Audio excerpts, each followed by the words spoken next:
I play Terraria Skyblock, but every mob I kill drops random loot, meaning that a slime can drop anything from a lame statue to post-Moonlord items. Will I be able to beat the game with these extreme conditions, or will I fall off the world and die? Well, let's find out. Starting off, the very first thing I did was pick up the mushroom that was on the ground and started chopping down the tree. I picked up the acorns and some of the dirt so I can make a longer platform in order to grow more trees. I ended up planting my acorns and built a long platform for myself with the wood that I had left so that slimes can start spawning in and we could start getting some loot. One of my trees actually ended up growing fairly quickly, so I chopped it down, used the wood to craft platforms, and extended my base. While making my way down the platforms, I actually stumbled upon my very first slime, and you won't believe what it dropped. That's right, a fishing potion. Absolutely nothing interesting. After that, I stumbled upon two green slimes, which, once again, dropped nothing good. I spent this entire day waiting for trees to grow and farming out more slimes in order to try to get an actual decent weapon. I made a workbench, continued killing slimes, but with my limited resources and horrific weapons, I ended up getting overwhelmed by the slimes and died. Once I respawned, I killed the slime and it ended up dropping a void bag, which is going to be a very useful extension of our inventory as it's going to get crowded extremely quickly. Once it turned to nighttime, I got knocked off the edge of the world by a zombie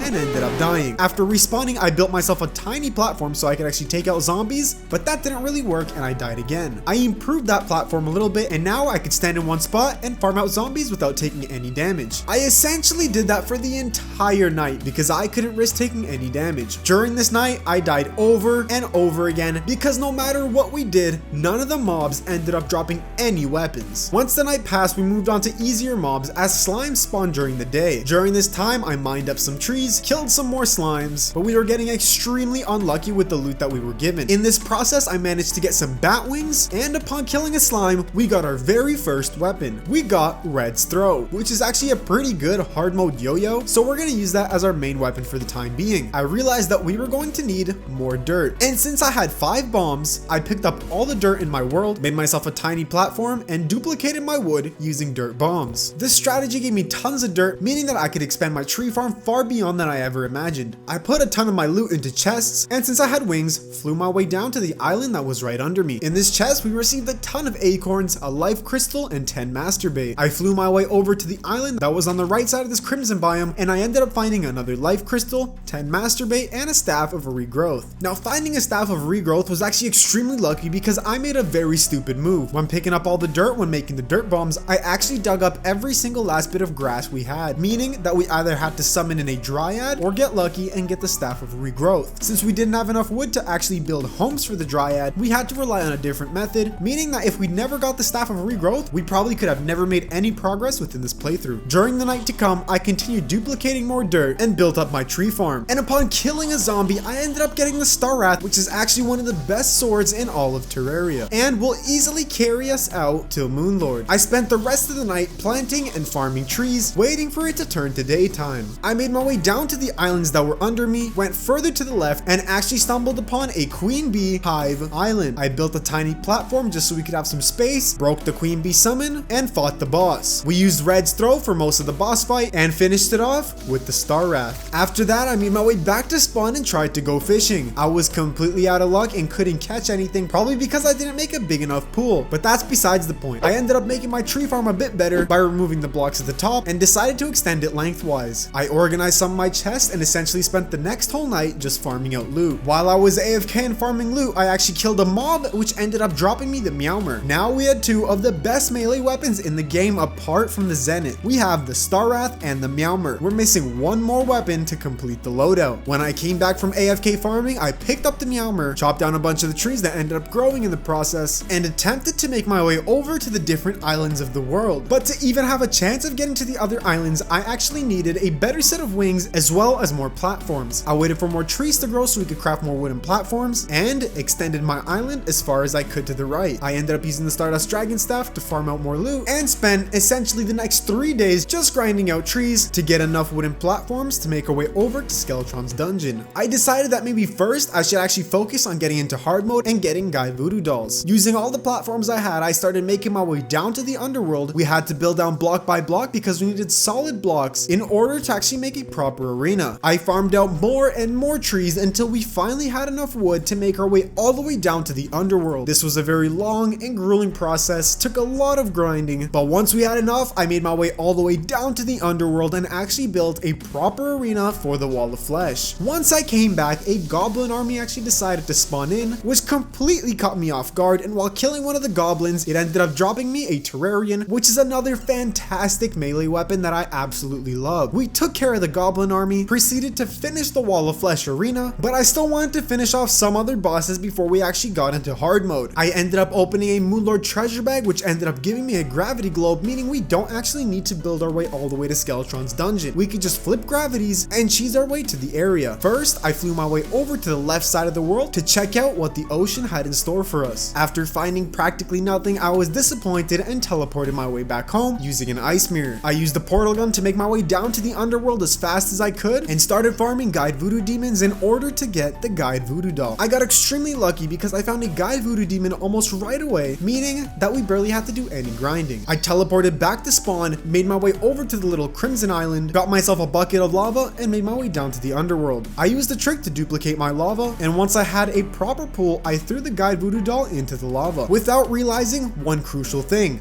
I didn't even have a guide in my world, meaning that we just completely wasted a guide voodoo doll. Well, so much for that. Upon this realization, I went back to the surface and went to farm out more trees. After farming for a solid 30 minutes, I got kind of bored and wanted to fight Skeletron as it was already nighttime. I made my way over to Skeletron's dungeon using the gravity globe and defeated the main boss himself with absolute ease. The only thing we have left to do is get the guide and defeat the Wall of Flesh. But this is of course much easier said than done. I spent the longest time trapped in a constant loop of farming out trees, not having enough resources, and building houses for NPCs to move in. I thought it'd be enough to only make one house, but once the mechanic moved into the single house that I had reserved for the guide, I had to, putting it in the kindest way possible, terminate her. I spent my time in the underworld farming for more guide voodoo demons, waiting for the guide to move in, got myself another guide voodoo doll. In the process of farming for more guide voodoo dolls, many trees ended up growing, meaning we could build more houses. I ended up building a total of 5 houses to ensure that the guide would move in. After waiting a solid amount of time, the guide finally decided to move in and we were ready to fight the Wall of Flesh. I made my way down to the underworld, threw the guide voodoo doll into the lava, and I was not ready for this whatsoever. I don't know why, but my PC completely started bugging